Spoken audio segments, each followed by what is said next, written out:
વડવાઈનું ઉપશમનું.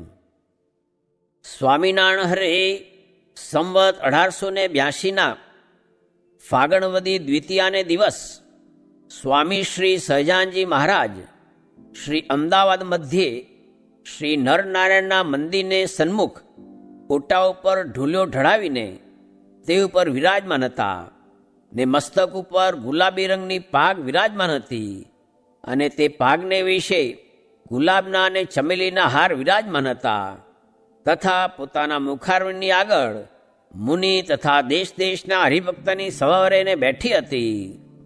પછી શ્રીજી મહારાજે સમગ્ર મુનિ મંડળ પ્રત્યે પ્રશ્ન પૂછ્યો છે. જીવ માત્ર છે તે પંચ વિષયને આધારે જીવે છે. તે કાં તો બાહ્ય પંચ વિષયને ભોગવતો હોય અને જ્યારે બાહ્ય પંચ વિષયનો યોગ ન હોય ત્યારે અંતઃકરણમાં પંચ વિષયનું ચિંતન કર્યા કરે, પણ એ જીવ વિષયના ચિંતન વિના ને વિષયને ભોગવ્યા વિના ક્ષણ માત્ર પણ રહી શકતો નથી. અને જેમ વડનું વૃક્ષ છે તેના જે મૂળ તે જ વડને લીલો રાખે છે અને બીજા સર્વે મૂળ ઉખડી ગયા હોય ને જો એક વડવાઈ પૃથ્વીમાં ચોંટી રહી હોય તો પણ એ વડનું વૃક્ષ લીલું રહે છે. તેમ ઉપર થકી કદાચિત પંચવિષયનો ત્યાગ કર્યો છે પણ અંતરમાં વિષયનું ચિંતન થાય છે, એ જ એને જન્મ મરણનો હેતુ છે. એવા જે પંચવિષય તે પરમેશ્વરના ભક્તને કેવી રીતે જન્મ મરણના હેતુ નથી એ પ્રશ્ન છે. પછી એનો ઉત્તર જેમ સમજાવ્યો તેમ મુક્તાનંદ સ્વામીએ કર્યો, પણ યથાર્થ સમાધાન થયું નહીં. પછી શ્રીજી મહારાજ બોલ્યા છે, લ્યો એ પ્રશ્નનો ઉત્તર અમે કરીએ. જે માયામાં એવા જે 3 શરીર તેની ભાવનાએ રહિત કેવળ આત્મસત્તા રૂપે રહીને જે ભક્ત પરમેશ્વરની મૂર્તિનું ચિંતન કરતો હોય તેને ભગવાનના ચિંતનને બળે કરીને જ્યારે ઉપશમ અવસ્થા વર્તે ત્યારે એ ભક્તને ઉપશમને બળે કરીને પંચ વિષય જન્મ મરણના હેતુ ન થાય.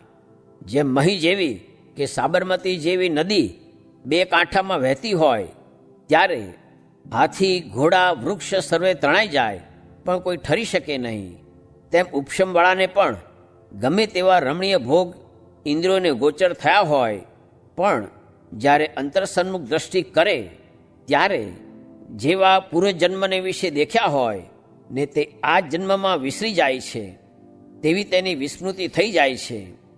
એવી રીતે જે ભક્તને વર્તતું હોય તે ઉપશમ કહેવાય. તે ઉપશમનો મહિમા અતિ મોટો છે અને જે આ સંસારની વિશે અજ્ઞાની સ્ત્રી પુરુષ હોય ને તેને પરણાવ્યા મોર અતિશય પ્રીતિ વર્તતી હોય ને પછી તેને પરણાવીને 3 રાત ને 3 દિવસ સુધી ઉજાગરો ને પંથ કરાવ્યો હોય ને પછી એ બેને ભેળા કર્યા હોય તો નિંદ્રાને મારે એકબીજાના રૂપનું કે સ્પર્શનું સુખ ભોગવવાને સમર્થ થાય નહીં અને એકબીજાને આલિંગન કરી રહ્યા હોય તો પણ જેમ કાચને સામસામા બાંધી મૂક્યા હોય તેમ સૂતા હોય પણ પંચ વિષયમાં એકે સુખ આવે નહીં. એ જો અજ્ઞાન કાળે સુષુપ્તિમાં ઉપશમને પામ્યા છે તો પણ કોઈ જાતની વિષયની ખબર રહેતી નથી. તો જે જ્ઞાની છે ને પરમેશ્વરના સ્વરૂપને ધ્યાને કરીને ઉપશમ દશાને પામ્યો છે તેને પંચ વિષય કેમ બાદ કરે? ન જ કરે.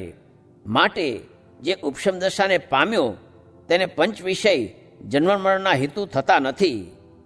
પછી નિત્યાનંદ સ્વામીએ પૂછ્યું છે, ઉપશમ દશા પામ્યાનો તમે કયો જે આત્મારૂપે થઈને ભગવાનના ધ્યાન કરવારૂપ ઉપાય તે તો અતિ કઠણ છે, માટે એ વિના બીજો એનો સુગમ ઉપાય હોય તે કહો. પછી શ્રીજી મહારાજ બોલ્યા છે, એક તો ભગવાનનું અતિશય મહાત્મા સમજતો હોય અને બીજું ભગવાનને ભગવાનના ભક્તની સેવા ચાકરી દર્શન કરવું તેમાં અતિશય વેગવાન શ્રદ્ધા વર્તતી હોય એવો જે ભગવાનનો ભક્ત તેને એ ઉપશમ દશા આવે છે. પણ અમને એમ ભાસે છે જે જે સેવક માની હશે તે તો કોઈને નહીં ગમતો હોય અને માની સેવક પાસે જે ટેલ ચાકરી કરાવવી તે તો જેમ કાળ પડે ત્યારે મોટા માણસ પણ કોદળા ખાઈને જીવે તેમ માની સેવકની પાસે સેવા ચાકરી કરાવવી તે પણ એવી છે. અને ધણીનો રાજીપો તો જેવો નિર્માની સેવક ઉપર હોય એવો માની ઉપર ન હોય. માટે ધણીનું ગમતું કરે તે જ સેવક સાચો. પછી શુકમુનિએ પૂછ્યું છે, જેને વિવેકને સમજણ ન હોય તે ધણીને કેમ રાજી કરે? પછી શ્રીજી મહારાજ બોલ્યા છે, મૂળજી બ્રહ્મચારી ને રતનજી એ અતિશય ક્યાં ડાહ્યા છે, પણ કલ્યાણનો ખપ અતિશય છે. માટે ભગવાન જેમ રાજી થાય તેમ એમને કરતાં આવડે છે ખરું. અને વળી આ સમયમાં તો અયોધ્યાવાસી બાઈ ભાઈ સર્વે જેવા અમારા ગમતામાં વર્તે છે તેવા તો પરમહંસ તથા સાંખયોગી ને કર્મયોગી સત્સંગી તે પણ અમારા ગમતામાં નથી વર્તતા. કેમ જે અયોધ્યાવાસીએ તો અતિશય જ સત્સંગ પરાયણ પોતાનું જીવિતવ્ય કર્યું છે.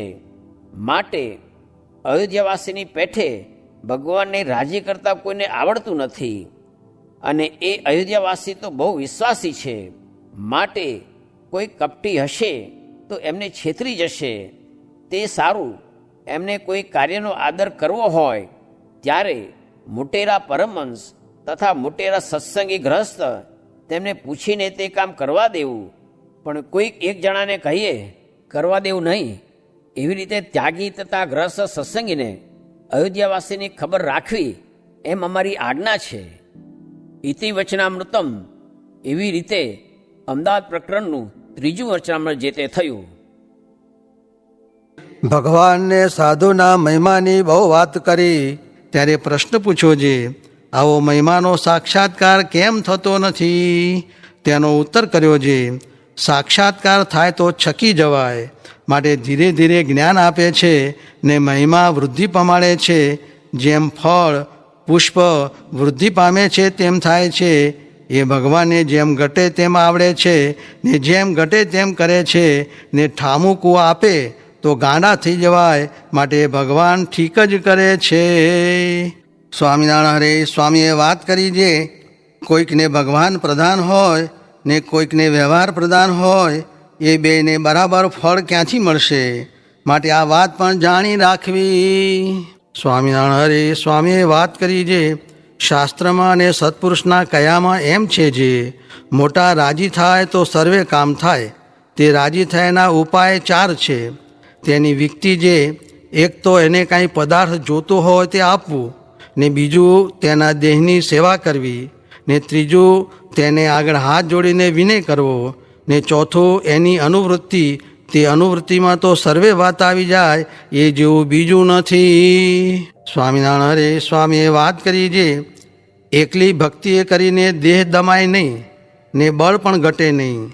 એ તો જ્ઞાન ને વિચાર બે જોઈએ. ને દાખલો તો ખેડૂ ઘણા કરે છે તે બળિયા થતા જાય છે. સ્વામિનારાયણ હરે સ્વામીએ વાત કરી છે, ભગવાનની મૂર્તિ, ભગવાનના સાધુ ને ભગવાનની આજ્ઞા એ 3 વાતમાં જ માલ છે.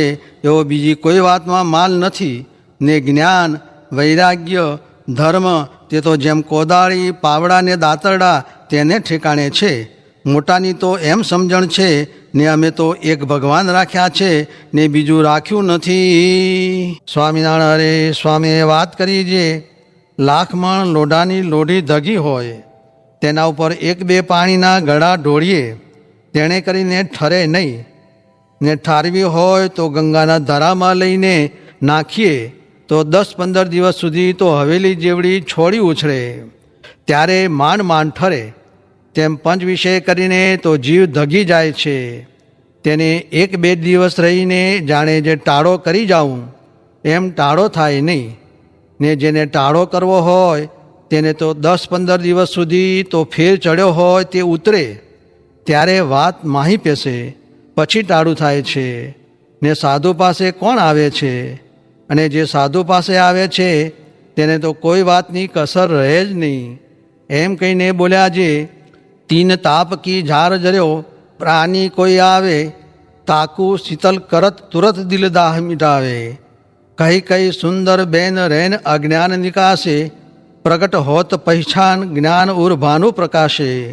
વૈરાગ્ય ત્યાગ રાજત વિમળ, ભવ દુઃખ કાટત જંત કો, કહે બ્રહ્મ મુનિયા જગત મેં સંગ અનુપમ સંત કો. એવો સત્સંગ મળ્યો છે, પણ સમાગમ વિના કોઈને ગમ પડતી નથી.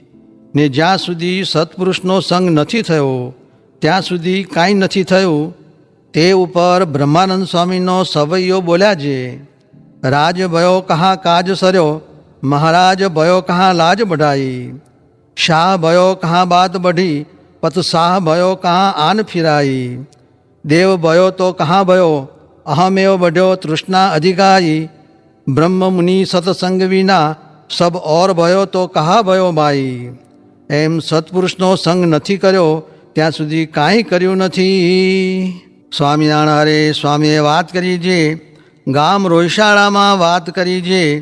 ભગવાનનું મહાત્મ્ય હોય ને સાધુનો સંગ હોય તો વિષયમાં લેવાય નહીં ને તેને ઓળંગી તો જાય, પણ સાંખ્ય કરીને નિષેધ કર્યા વિના મૂળમાંથી નાશ પામે નહીં. સ્વામિનારાયણ હરે સ્વામીએ વાત કરી છે, એક રેણીએ દેહ મૂકવો કઠણ છે, તે ઉપર ગઢડાની ડોશીની વાત કરી. સ્વામિનારાયણ હરે સ્વામીએ વાત કરી છે, એક કડીએ મહારાજની મૂર્તિ કરી. તે સૌ કહે ભારે કલમ છે. ત્યારે સ્વામી કહે, હા એ તો બહુ સારું, પણ મેં તો બધુંએ જોયું, તેમાં નિષ્કામીપણાની કલમ સૌથી ભારે જણાણી. તે કોઈથી ન રહે, માટે એ રાખવી. હરે સ્વામીએ વાત કરી છે, અમે વાડી કરી છે તે ત્યાં જાવું બહુ ગમે છે. કેમ છે? વન પર્વત ઝાડી ગમે એ રુચિ. ને આ આટલું બ્રહ્માંડનું કામ કરીએ તે તો આજ્ઞાએ, પણ અનુસંધાન ઓલ્યું. ને આ તો મોટું રાજ છે, તે કોટિક તો સંકલ્પ કરવા પડે, પણ અંતરમાં કાંઈ નહીં, એવો મારો સ્વભાવ છે. માટે સૌને એમ કરવાની રુચિ રાખવી. કરવા માંડે તો થાય, જેમ ભણવા માંડે ભણાય છે, એ આદિક સર્વે ક્રિયા કરે તો થાય. આ ગિરનાર જેવડા તરંગ હૈયામાં ઉઠે, તેથી મોટા ડુંગર જેવડા ઉઠે. તે માટે જરા જરા બંધ રાખીને ભગવાનને સંભાળવા